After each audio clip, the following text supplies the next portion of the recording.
This program is brought to you by Stanford on iTunes U at Stanford University. Please visit us at itunes.stanford.edu.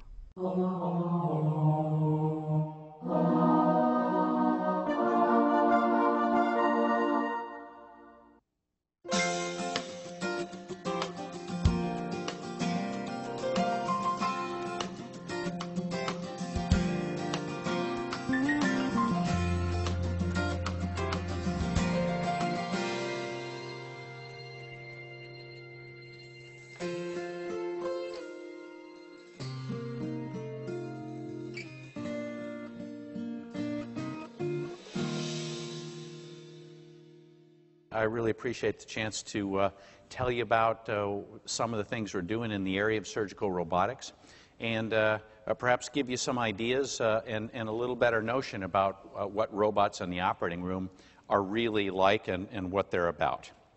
If you think about our species as human beings, there are a couple of things that quite clearly differentiate us from other creatures. Opposable thumbs, of course, allow me to grasp this device and push the button. More importantly, the ability of Homo sapiens to develop tools really distinguishes us as a species, and that's certainly true for what I'll call surgical Homo sapiens. In other words, without opposable thumbs and without tools, we would not be able to do the kinds of things that we do in the hospital and in the operating room.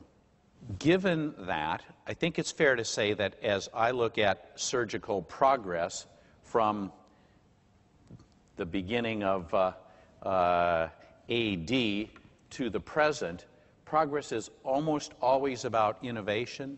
It's almost always about the development of new and better, more effective and safer tools.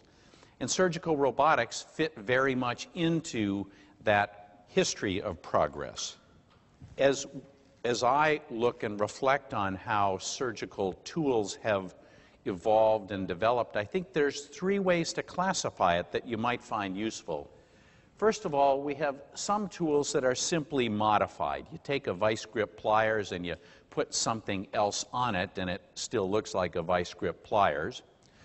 Sometimes we have tools that are revolutionary, that we never had before. When Dr. Thomas Fogarty, who's a faculty member here, developed a balloon on the tip of a catheter, he revolutionized our ability to deal with hollow tubes, at that point only blood vessels, and opened up the entire possibility of balloon angioplasty as we know it today. Similarly, when a video camera was put on a laparoscope to allow us to do, quote, minimally invasive surgery or laparoscopy to fix hernias, take out gallbladders, suddenly everyone in the room could see what was being done. So the novel jump to adding a video camera to a surgical tool really revolutionized minimally invasive surgery. There are other technologies that have revolutionized what we can take care of in the hospital. If it weren't for the heart-lung bypass or cardiopulmonary bypass, we couldn't think of doing cardiac surgery.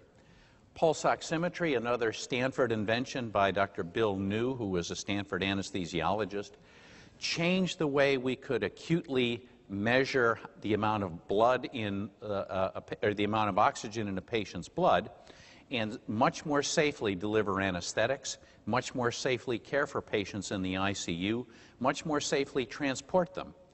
Pat Brown, a Stanford faculty member who developed the gene chip microarray, is now revolutionizing our ability to stratify not just by the way a cancer looks, but by the genes that are activated and deactivated to better stratify which tumors need more aggressive therapy, which tumors need less aggressive therapy. And so again, surgical robotics fits into this taxonomy, probably of revolutionizing tools, but I'll leave it to you to decide that as you listen. I think another thing that's important as you're on a university campus and on a medical school campus is that you frequently will hear the term bench to bedside. And here we have a biology laboratory, here we have our robotics laboratory, and frequently there are discoveries or developments that move from the laboratory to the bedside. For all of us who work at the bedside, there's a similar arm of this never-ending cycle where sitting at the bedside taking care of patients, we have unsolved problems. And as a physician, as a surgeon, an unsolved problem makes you mad because you get tired of telling families that you don't have a solution to their problem or their child's problem. And so the beauty from my point of view, and the reason myself and many of my colleagues love being here, is the ability at varying points along this wheel to say, what are the problems in the hospital that we can't solve, and what are novel solutions that might be brought to bear. Surgical robotics is very much a bi-directional need at the bedside and the development of robotics that are for medical use. So when you think about robots, there's a tendency to think of them as humanoid and having human characteristics. In point of fact, as you'll discover, they are anything but. They are not autonomous. They don't talk. They don't look like R2-D2 particularly. But it's certainly a common misconception of what robots look like. If any of you have robots that wash dishes or scoot around the house doing vacuuming, those are quite different. And as you can imagine, if you're a patient, an autonomous robot working on you is probably not yet reached a level of acceptance. So what I'd like to share with you this evening is the evolution and history of robots. We'll focus on big medical robots, and we'll show you some very easy to watch medical robotic video surgery. We'll then talk a little bit about where this may go in the future around what I'll call little robots or MEMS systems, and then talk about how we might drive the process of continual surgical tool development with a novel educational program.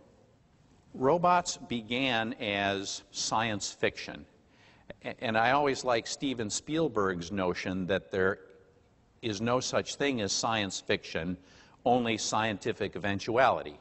Jules Verne imagined submarines long before they were possible. Da Vinci conceived of flying machines before any of the physics were understood relative to flying.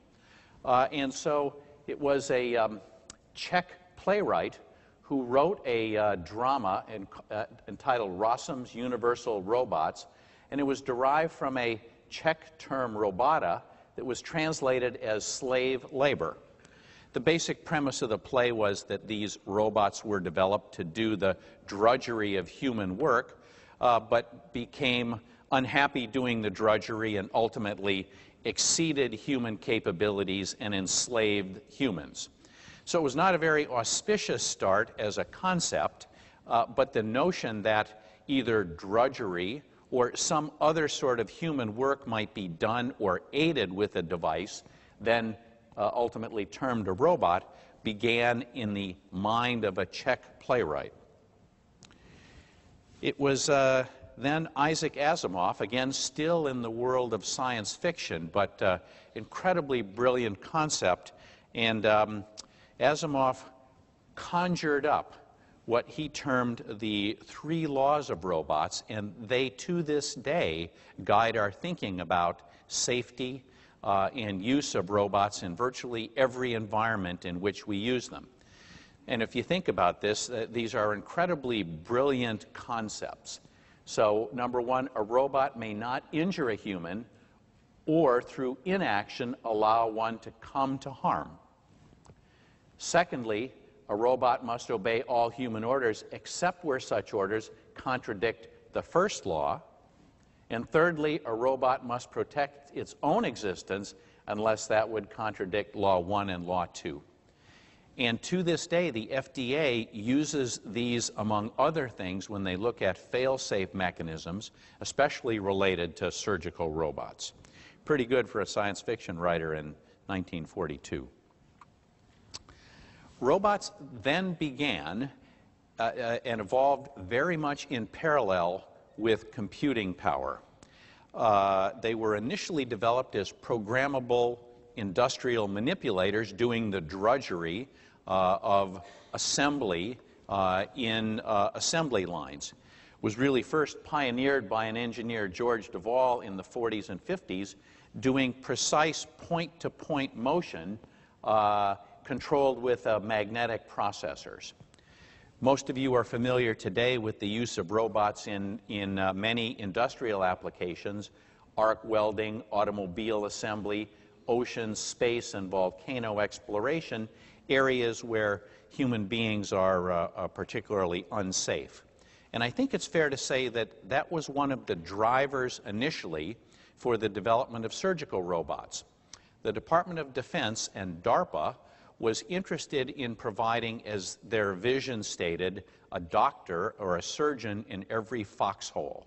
The notion was that a patient, a soldier wounded in battle, very hazardous environment, not dissimilar from ocean, space, or volcano exploration, might be cared for with telemanipulation using a surgical robot.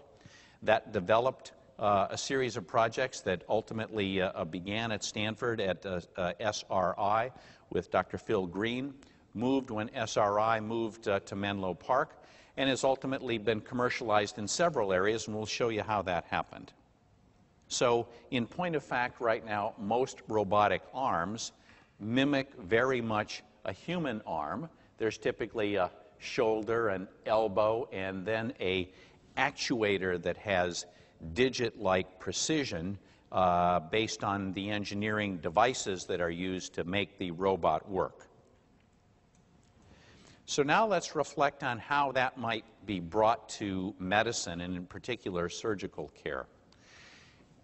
As I think about a surgical procedure, I define it as an act performed with instruments or by the hand of a surgeon, and therefore it involves typically an image, something that we see, and a manipulation that may be an energy source of one's hand or of some other energy source.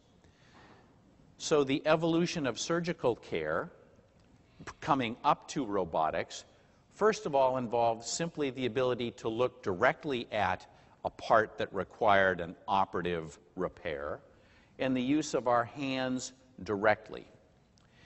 Then along came laparoscopy, or minimally invasive surgery. Again, if any of you have had a hernia or a gallbladder fixed or taken care of in the last 10 years, it's probably been done laparoscopically. And what we learned is that instead of seeing an image directly, we could simply look at a video image, and we could use long, thin tools shaped like pencils. That created an interesting problem because our hands are now outside the body, the tips of the tools are inside the body, and we're looking at a two-dimensional image instead of three-dimensional, and we've lost both tactile sense as well as the ability to use our wrists, because long, thin pencils don't have a wrist attached to them. We've now learned that ultrasound or any radiologic image, CT or MR, can be part of our operative navigation and imaging. We've learned that cold energy, heat energy, radio frequency energy can be used, photodynamic therapy using light energy, and we've learned that robots can be used to augment our operation done on a video image with long tools. Just to sort of presage what's coming, what's next? I don't think we've seen the end of progress and the end of evolution of the way we approach surgical care. And certainly part of what we're trying to do here is not just implement the present, but invent that future of what's next. So surgical robots really have come along to us in roughly 3 generations. The first is a stationary mechanical arm with nothing that you would consider intelligence, designed by a company called Computer Motion in Goleta near Santa Barbara called ESOP, and we'll show you how that worked. From 1980 to the present, I would say that there is now some intelligence, some smarts built into these. We'll talk about what that means. There are a number of environmental sensors with feedback control. Generally speaking, we see better, and the devices that fall into this category include RoboDoc, Zeus, and Da Vinci. These are all commercial products, and I would hasten to add that I have no financial interest in any of them. I think in the coming years, we will see increased mobility, greater autonomous activity, extensive intelligence, and we'll see robots getting smaller. And that's the story and the journey I'd like to walk through with you now. ESOP was the first functional, commercially available robotic arm to be used in patient care. It was designed by a friend of mine, Yulin Wang, who was a computer science engineer at the University of California, Santa Barbara. It was the first FDA-approved robotic arm, and you can imagine the FDA ill-equipped to deal with suddenly a whole new field about which they had never thought anything. It involved a multi-accessed 6-degree of freedom robotic arm that was used to control a camera arm, and you'll see how it worked in the picture.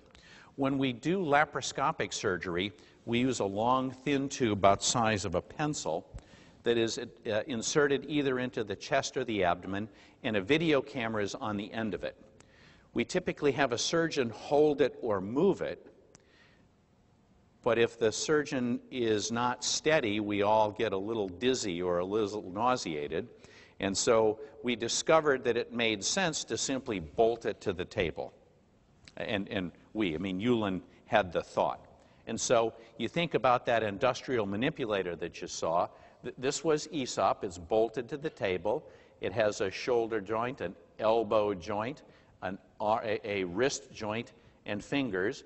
And the camera is simply grasped in here, and then the arms move in a 6-degree of freedom, 3-dimensional space, and first with a foot pedal, then ultimately with a novel voice recognition system where you notice the surgeon wearing, or I think at least you see the microphone here, the ability to speak in, talk to the robot and say, move left, and the robotic arm would move the camera left. Stop, would stop.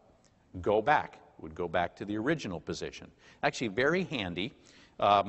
Those of us that caught on to this early on thought that we should use this robot for training our children because I've never been able to get mine to follow any commands.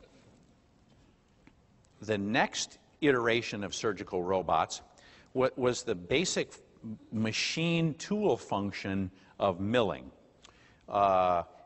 Machine shops mill to thousandth of a meter precision on a routine basis. And so there are tasks that we have in the operating room that involve milling, in particular in orthopedics. So the precision milling of the femoral canal, when you have a hip replacement, is a fairly precise task that lends itself, so was the thinking, very clearly to a 3-dimensional drill bit, if you will.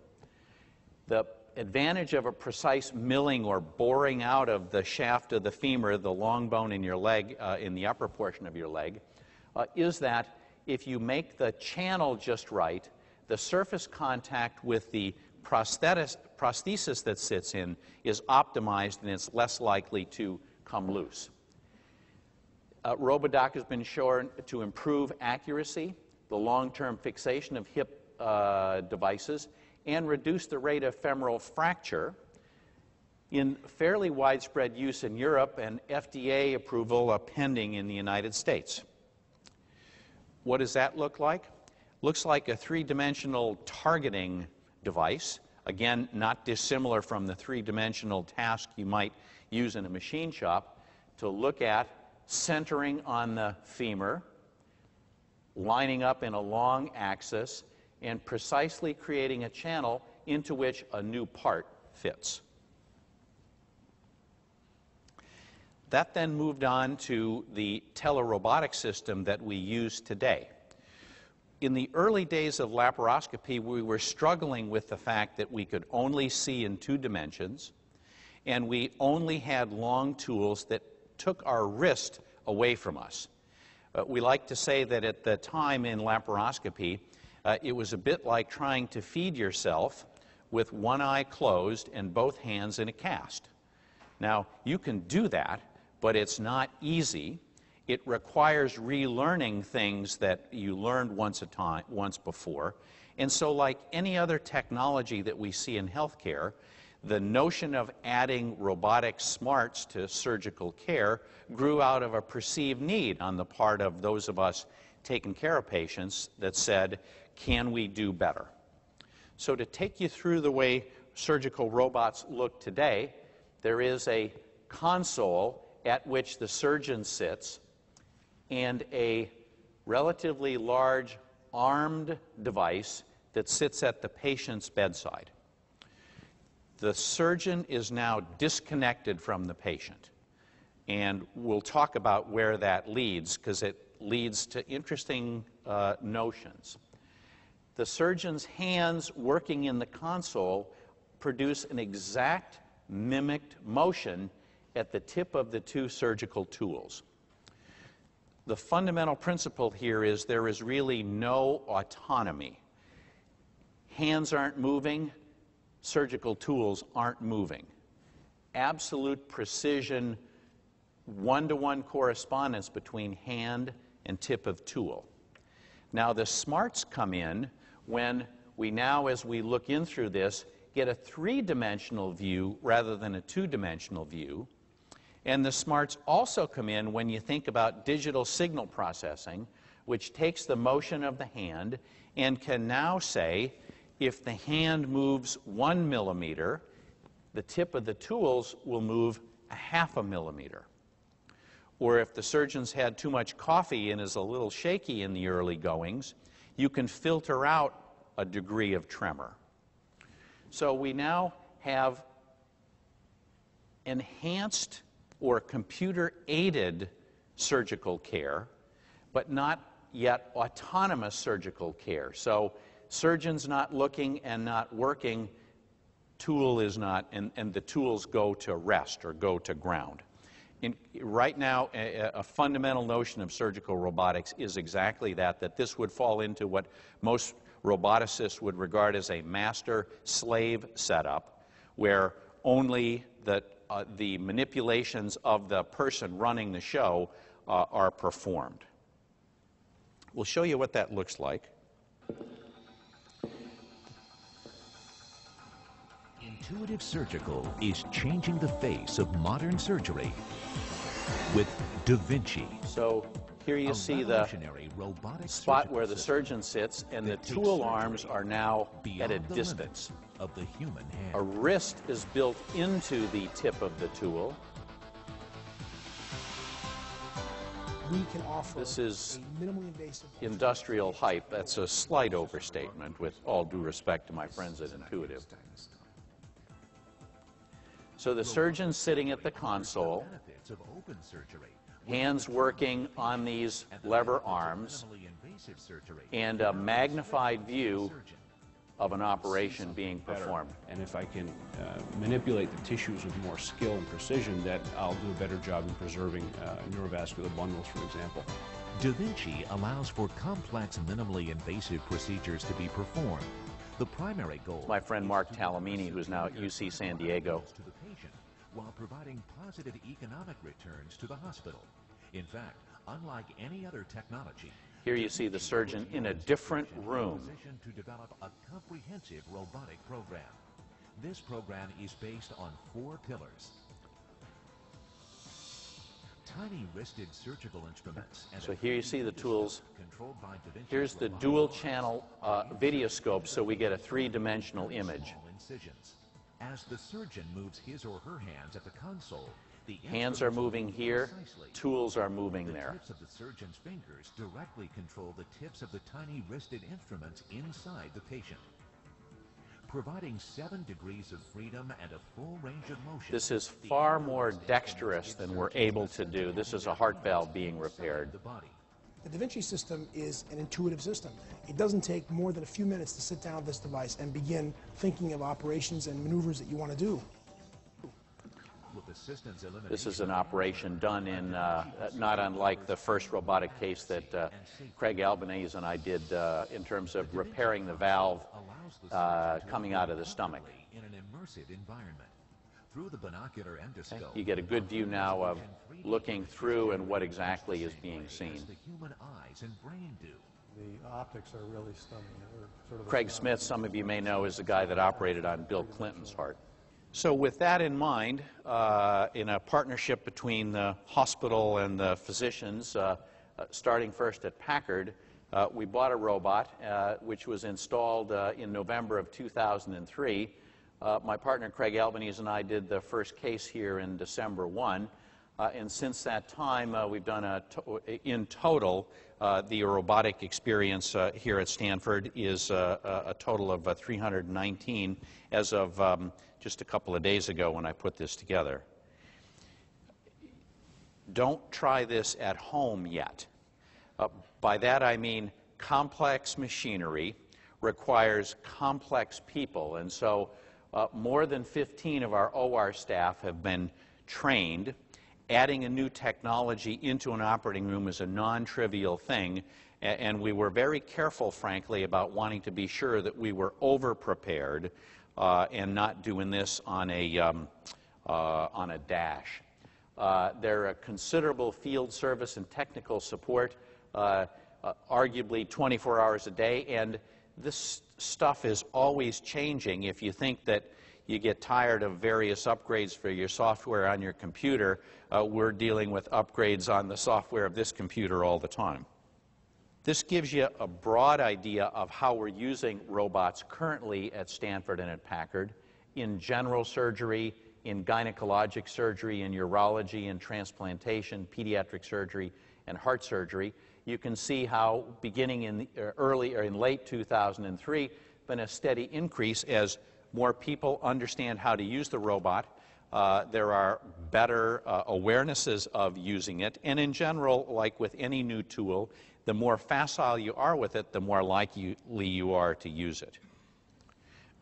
In pediatric surgery, my own specialty, critically for us, the three-dimensional view that we get with a 12-millimeter endoscope helps us.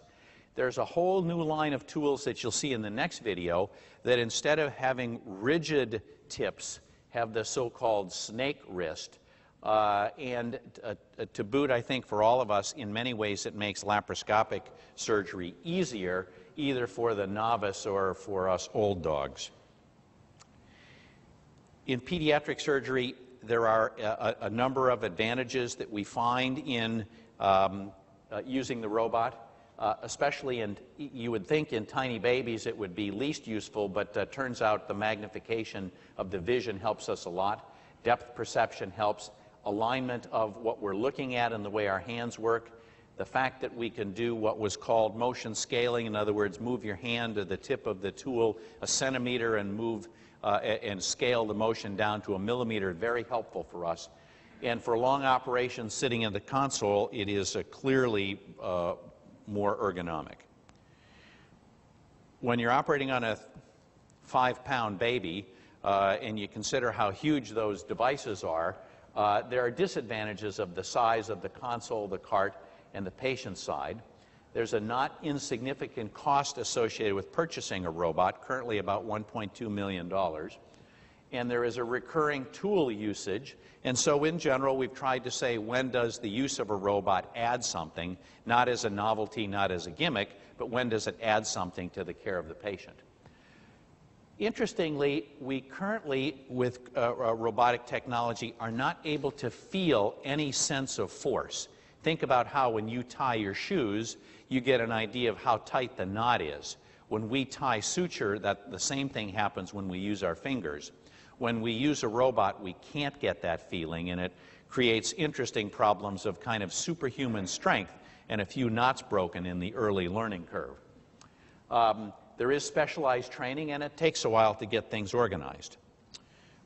This is a novel case. This was a child who was born without the bile ducts that drain bile from the liver, and this was really the first application that anybody had done, and it gives you some idea of the capability of the device.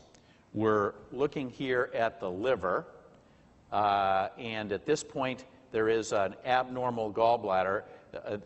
To give you some idea, this tool is 5 millimeters long. So we're looking at almost a 10-power magnification.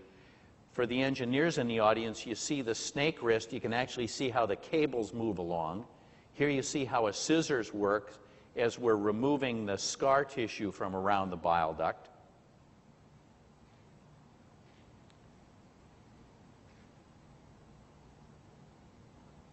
Notice the reach around.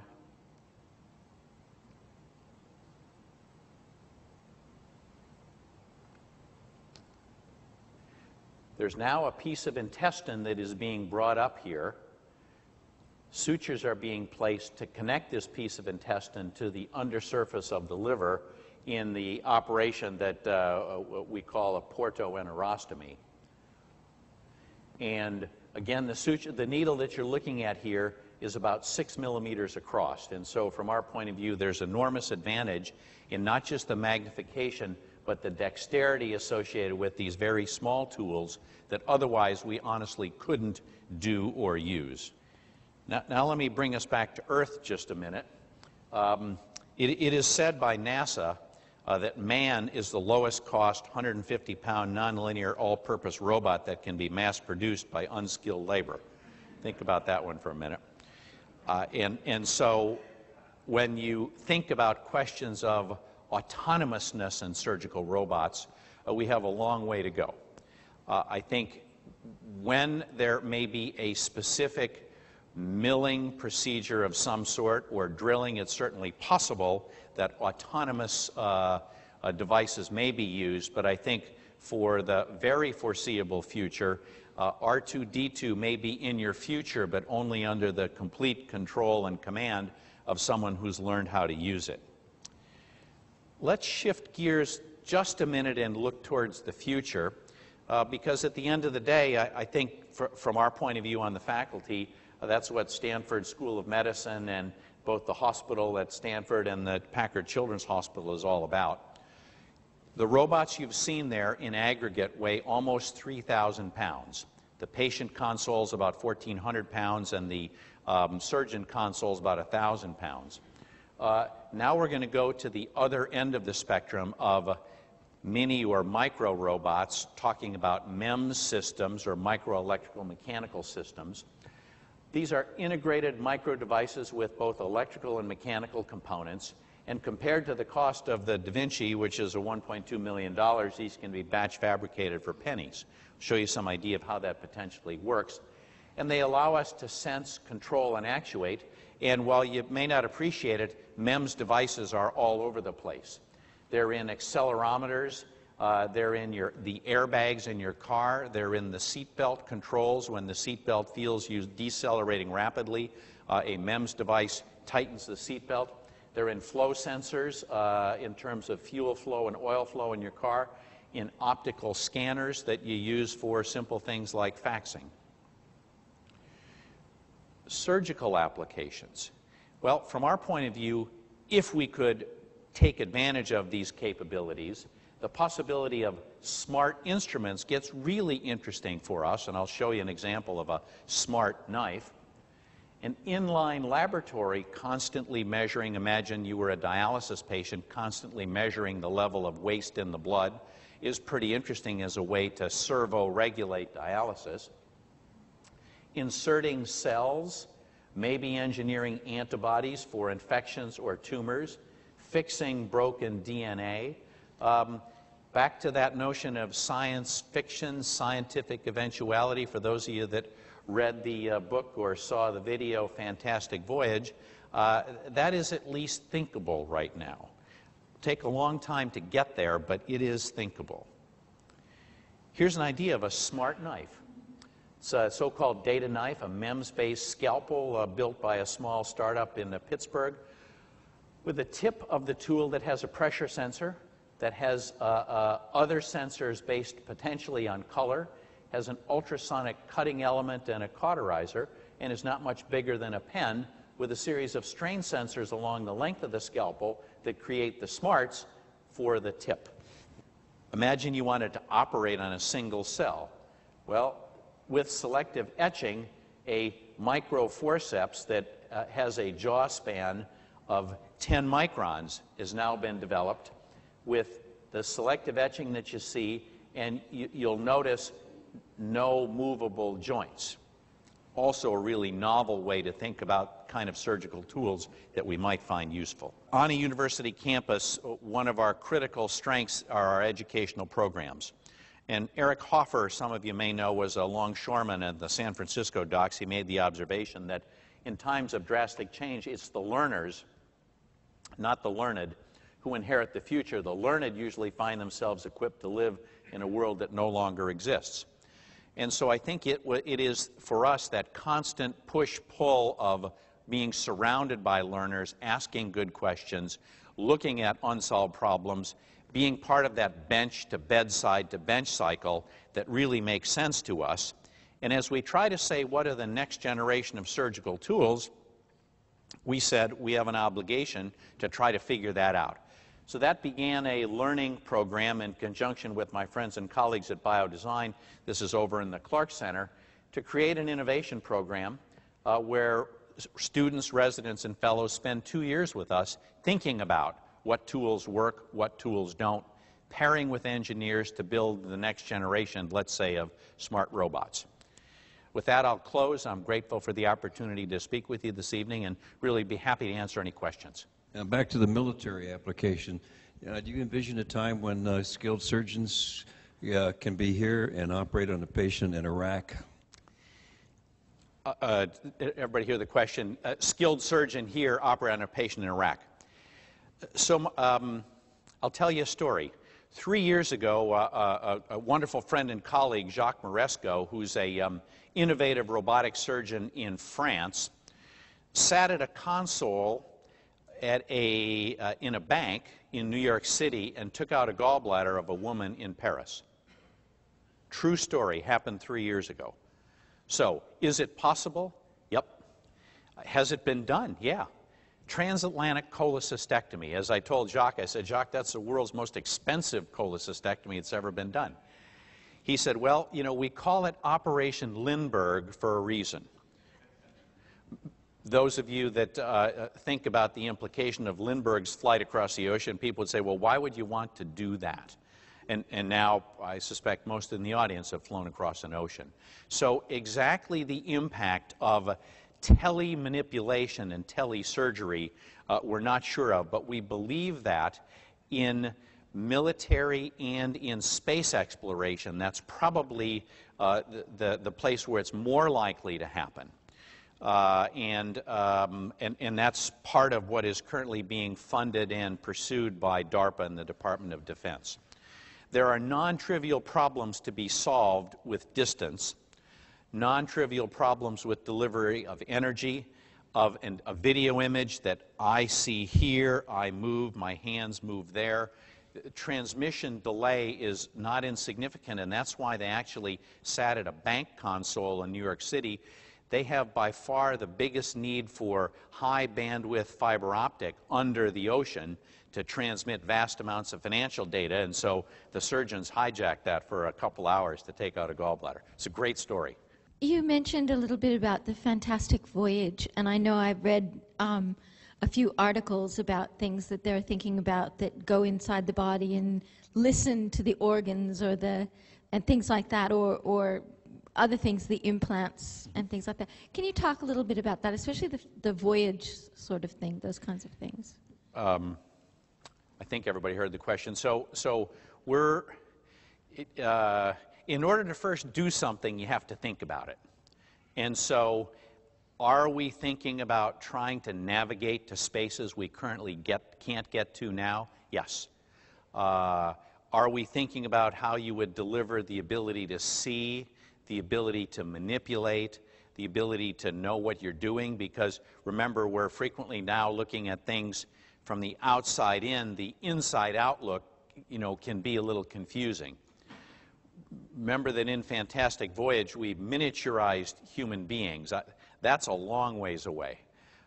So I think what we would hope for, and I think where there's real potential is in a simple thing like steering magnetic particles that have a tumor antigen antibody binding ability to a tumor using magnetic field would be an early way to start saying, how could we realize that vision?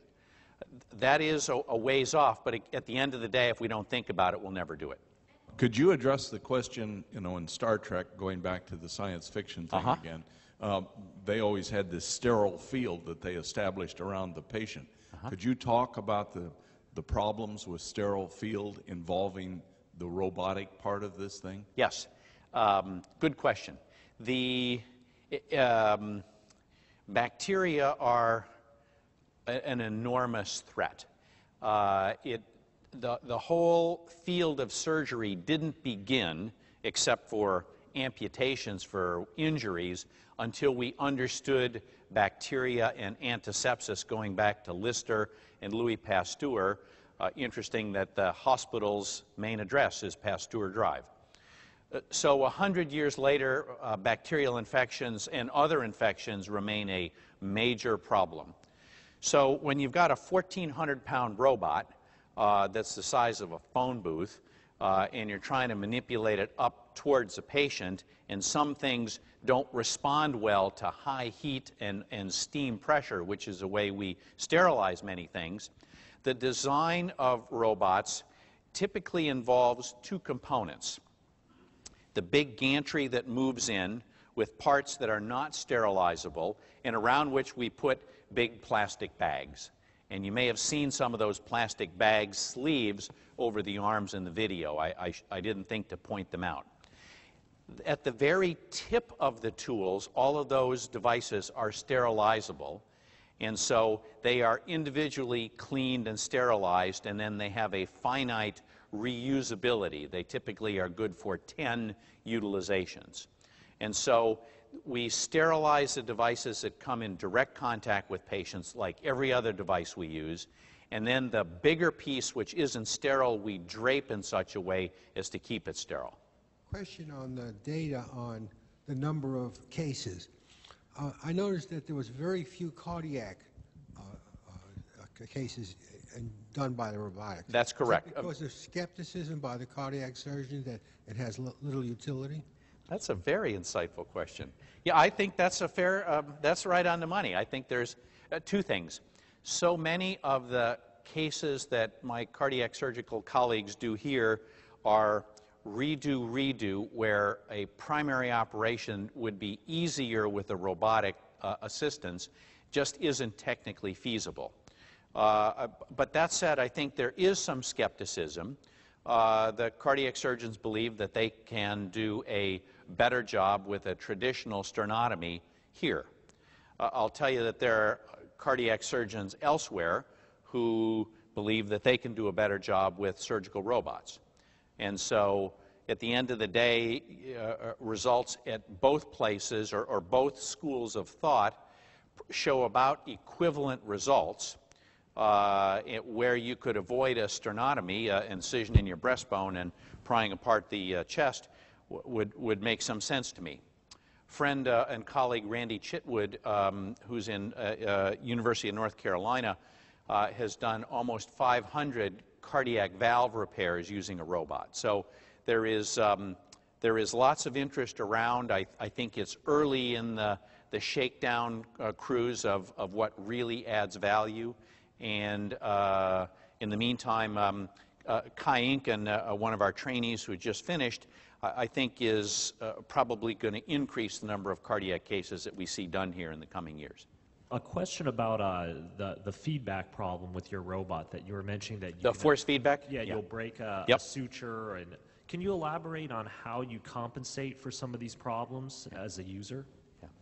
Yeah. I like to say to our trainees, when you're in the operating room, you want to use your 5 senses plus your common sense. And so if you hear something that's goofy, you should pay attention to that. If you smell something that's goofy, something's wrong. For us in the abdomen, that usually means a hole in the bowel. And so because we lose our sense of touch, what we compensate for is a heightened sense of what we're looking at. And you'll notice that some of the moves with the robot may not be quite as swift as when we, let's say, would tie knots if I were up here tying knots. So you look at the way the suture is pulling, the way the knot is cinching down. You can even sometimes, because we're now looking at a 5-power magnification, see the suture begin to fray a bit. And so it becomes very much a visual thing, replacing the cues that we're used to get from feeling.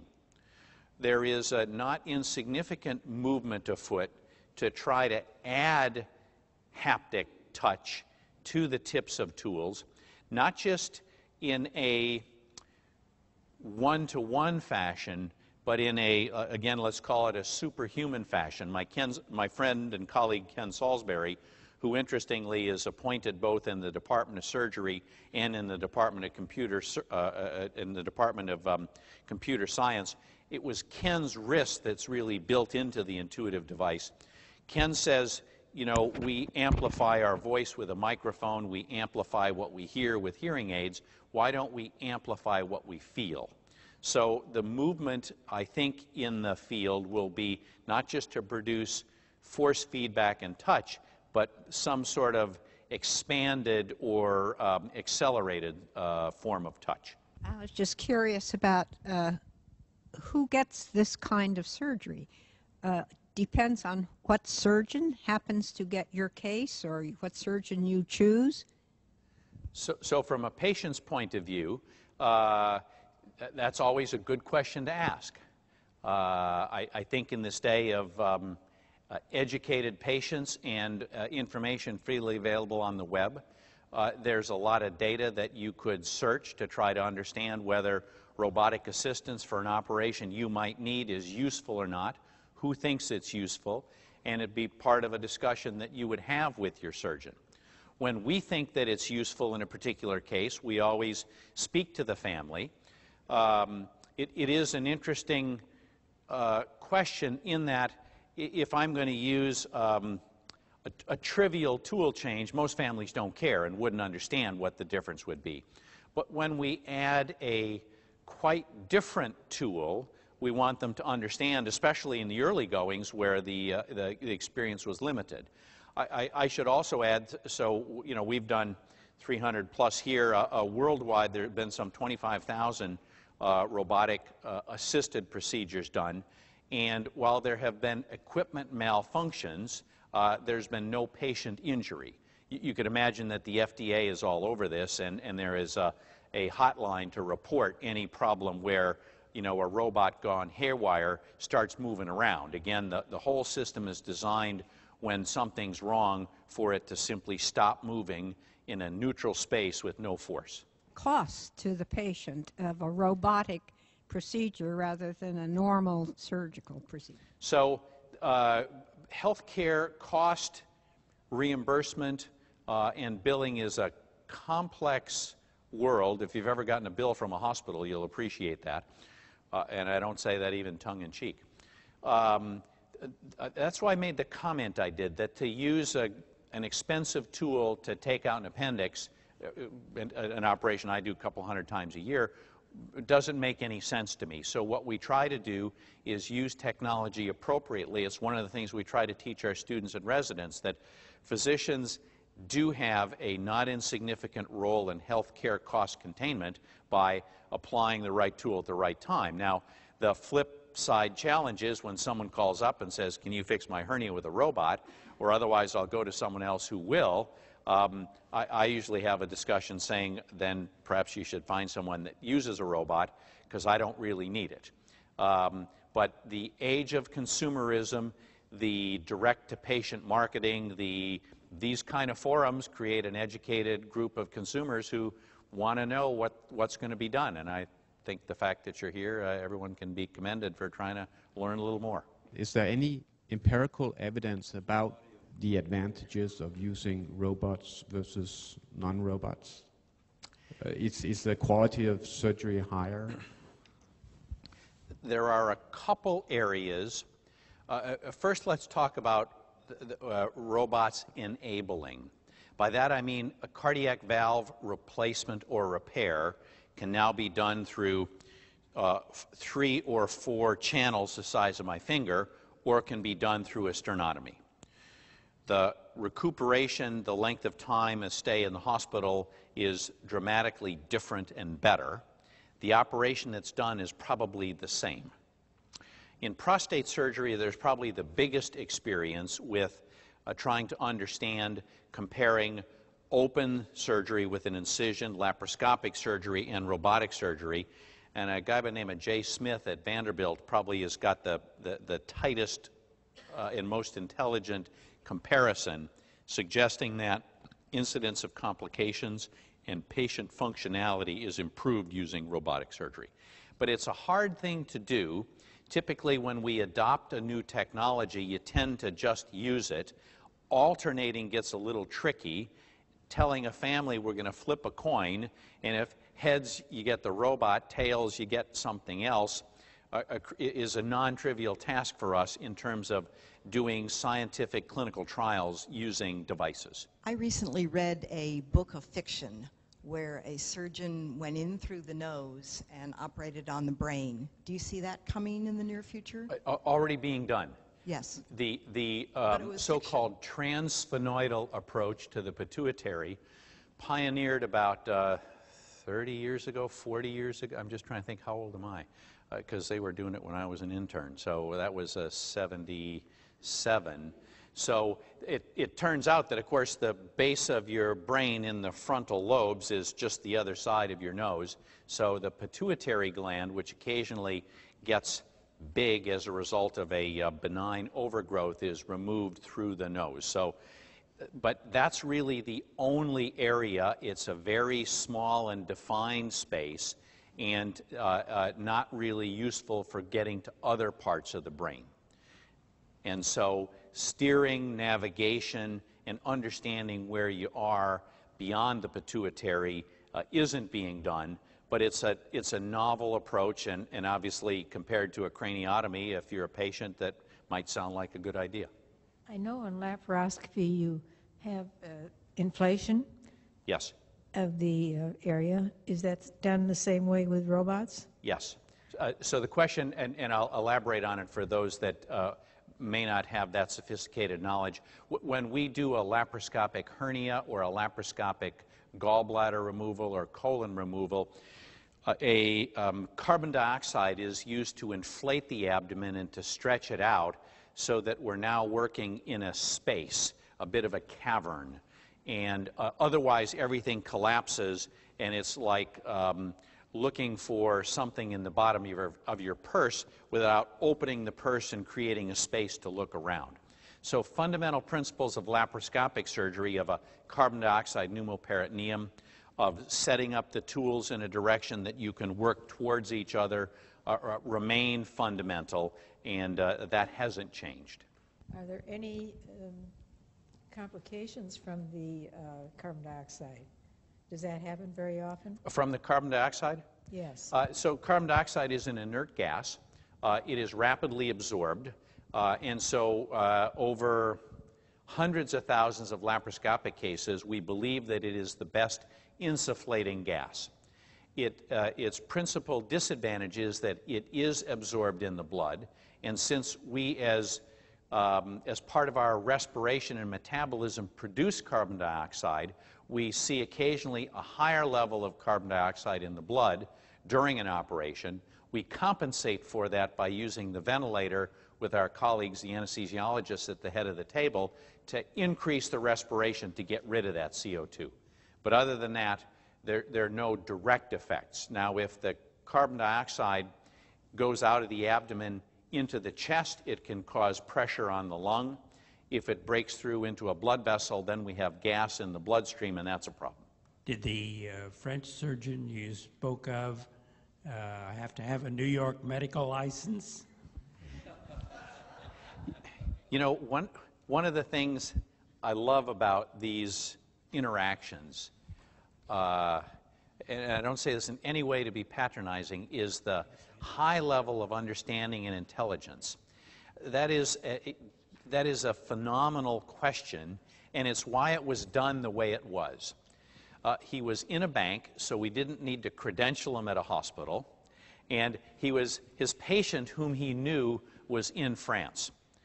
And so all of the liability was in France, and all of the hospital credentialing and licensing was in France. But it is a nightmare in the United States as we think about credentialing hospital by hospital, licensing state by state. So if I'm sitting in California doing an operation in Texas, who's responsible? Where must I be licensed? Which hospital must I be credentialed in? Who's going to pay for it? Who's responsible when something goes wrong are all brand new questions that are the sudden disassociation between the surgeon at the bedside moved to the console now raises. It's a really great question. I tried to touch on each of the things that we will come to grips with over time to make it more doable. And if you're a soldier in a foxhole, you don't really care. Thank you all so much.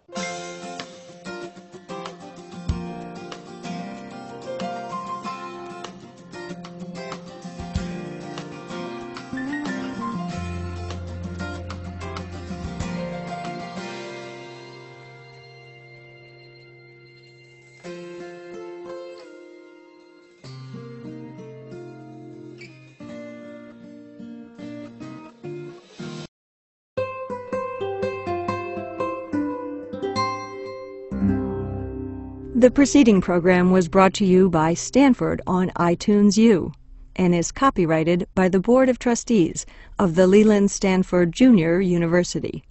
Please visit us at itunes.stanford.edu.